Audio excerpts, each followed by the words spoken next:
David Beckham is co-owner of Inter Miami football team. In their very first season, they came 10th. In their second season, they came 11th. In their third season, they came 14th. Then, on June the 5th, 2023, they announced a very special signing, Lionel Messi, arguably the greatest player the world has ever seen. What happened next was remarkable. They went on an 11-game winning streak, lifting their very first trophy, a direct consequence of Messi playing for the team. The lesson? Get the very best players in your team and success will inevitably follow. Team is everything. The better, stronger, and more capable your team, the better every single part of your business will be. It's the number one priority for every leader, founder, and CEO. Recently, I was talking with a CEO we work with, and he was telling me about some challenges he was having with his team. We ended up having a really good conversation about management, training, and recruiting, and I suggested to him that he should be always recruiting. Even when you're fully staffed, there are very sensible reasons for recruiting. A member of your team might leave at any point. You might have to fire somebody. If you are growing, which I hope you are, then you will want new talent to come in as you grow to help you scale your team and your operations. If you're not growing, you might need new talent to come in to help you grow and turn it around. There's basically no situation in which you shouldn't be recruiting. The reason a lot of small companies don't do this is because it takes up time, and even some medium companies, they don't have dedicated recruitment people, and continuous recruitment can be a labor-intensive exercise. But if you work smart, it doesn't have to be. You can set up automated process and automatic flows to handle a lot of the communications and even handle the administration of the entire process, meaning your hiring managers would just have to do the human part. Your job as a leader, as a CEO, as a founder, as a manager is to have the best possible team, which means you always need to be on the lookout for your Lionel Messi. So what does that actually look like? You should always have up-to-date job adverts placed and live so that people can discover your company. And if they see your business and think that that's going to be good for them, they can add value to your mission, then they can apply.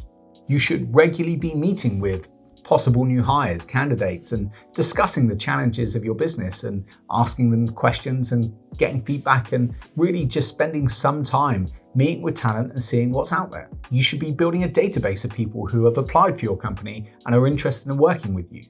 How often do you hear things like, "We'll keep your details on file and come back to you"? Well, most people never actually do that, but you could. You could have a database of prospective future members of your team, and you could be keeping them warm. You could be keeping them up to date, and when the time is right, that opportunity might come through.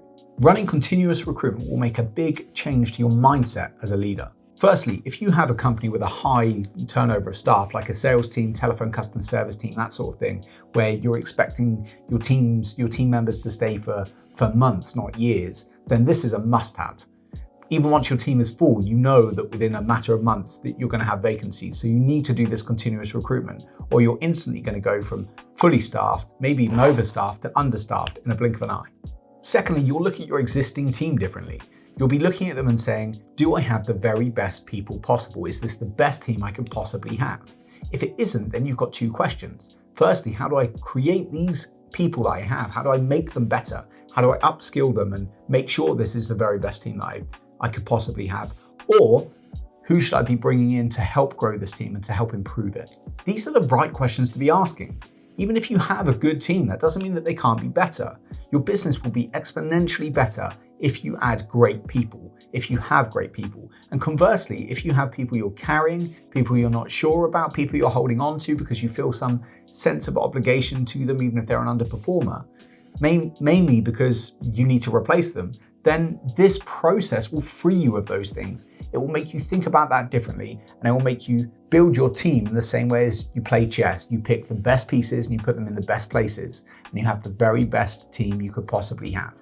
Not only that, but you'll have your finger on the pulse. You'll understand the market. You'll know if you're paying your people too much or not enough. You'll be able to adapt and change.